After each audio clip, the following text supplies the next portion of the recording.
राधे।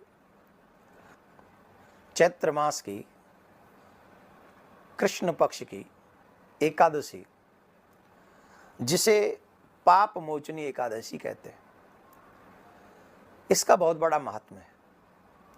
हम सभी को वैसे तो एकादशी का अपने आप में बहुत बड़ा महात्म्य है। हम सब व्रत करते ही हैं, व्रत का महात्म्य जानते ही हैं। जो वैष्णव लोग हैं उनके लिए तो परम धन है एकादशी, पर एकादशी का विशेष महात्म्य है। इस एकादशी के महात्म्य में ऐसा कहा जाता है, कहानी कथा जो आती है बड़ी सुंदर है। चमन ऋषि के पुत्र थे मेधावी, वो बड़ी कठोर तपस्या कर रहे थे, बहुत तपस्या। जब वो तपस्या कर रहे थे तो हमारे देवराज इंद्र हैं, उनको बड़ी तकलीफ होती है तपस्या में। जब भी कोई तपस्या करता है तो देखो तपस्या का प्रभाव देवताओं तक पहुंचता है।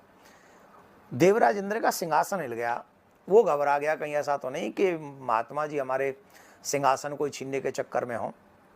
उनको बड़ा डर लगा, तो जो देवराज इंद्र हमेशा करते हैं उन्होंने यहाँ भी कर दिया। मंजू घोषा नामक एक अप्सरा थी जो बड़ी सुंदर थी, उस अप्सरा को कहा कि तुम जाओ और बाबा की तपस्या भंग करो। बाबा की तपस्या भंग होगी तभी तुम स्वर्ग वापस आना, ये समझो। हमारा स्वर्ग बचेगा ही तब, नहीं तो बाबा ले जाएगा तुम और हम क्या करेंगे। अब अपने राजा की आज्ञा पाकर वो अप्सरा जो थी वो उस वन में गई, और बड़ी सुंदर तो थी ही। महात्मा ने उसको देखा, उसकी भाव भंगवाओं को देखा, उसके रंग रूप को देखा, अंग ढंग को देखा, आहा, झट मोहित हो गए। तो बाबा के लिए तो वो आई थी, वो तपस्या भंग करने आई थी, वो तपस्या उनकी भंग हो गई। और बाबा ने कहा कि जब आई हो तो हमारे संग ही रहो, तो रहने भी लगे। कुछ समय बाद उनके साथ में रहने से जब उनकी तपस्या भंग हो गई, देवताओं का कार्य सिद्ध हुआ जाना, तो उस अप्सरा ने कहा महाराज हमें आज्ञा मिले तो अब हम जाएं अपने घर। तो उन्होंने कहा कहाँ जाएं, अब तो तुम हमारे संग ही रहो। तो उन्होंने कहा महाराज मैं ऐसे नहीं, मैं तो देवराज इंद्र की आज्ञा से आई थी, अब देवराज इंद्र का कार्य सिद्ध हो गया, मुझे जाने की अनुमति दें। तब जाके पता चला ओ हो ये देवराज इंद्र का षड्यंत्र था। ऋषि को बड़ा दुख हुआ कि हमारी तपस्या भंग हो गई इस अप्सरा के चक्कर में, और उन्हें बड़ा क्रोध आ गया उस समय। और उनको जब क्रोध आया तो ऋषि ने उस अप्सरा को श्राप दे दिया, अरे तूने ये क्या कर दिया, मेरी तपस्या को भंग कर दिया। तू ऋषि की तपस्या भंग करने आई थी, जा मैं तुझे शाप देता हूं, तू पिशाचनी हो जा। शाप दे दिया। और जब कहा कि तू पिशाचनी हो जा तो वो बेचारी बोले महाराज हमारा क्या दोष है, हम तो किसी की सेवा में रहते, उनने आज्ञा करी हम आ गए।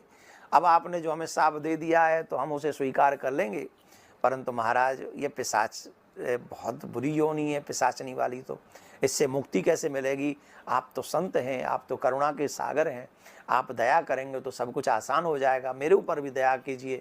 संत हृदय नवनीत समाना, आपका हृदय माखन के समान कोमल है, हमारे ऊपर दया कीजिए।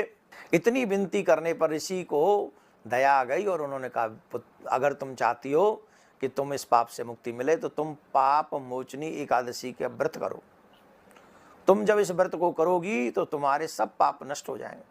तो पाप मोचनी एकादशी व्रत की उन्होंने किया, और वो पाप मोचनी एकादशी के व्रत से मुक्त होकर अपने स्वर्ग के लिए गईं। तो आप सबसे भी हम यही कहेंगे, जो पाप मोचनी एकादशी का व्रत करते हैं उनके बड़े बड़े कठोर कठोर पाप भी जलकर नष्ट हो जाते हैं, राख हो जाते हैं। तो आप सब भी एकादशी का व्रत करें, पाप मोचनी एकादशी के व्रत के महात्म को समझें, खुद भी व्रत रहा करें, औरों को भी व्रत करने का सुझाव दिया करें। आप सभी को बहुत बहुत शुभकामनाएं। राधे राधे।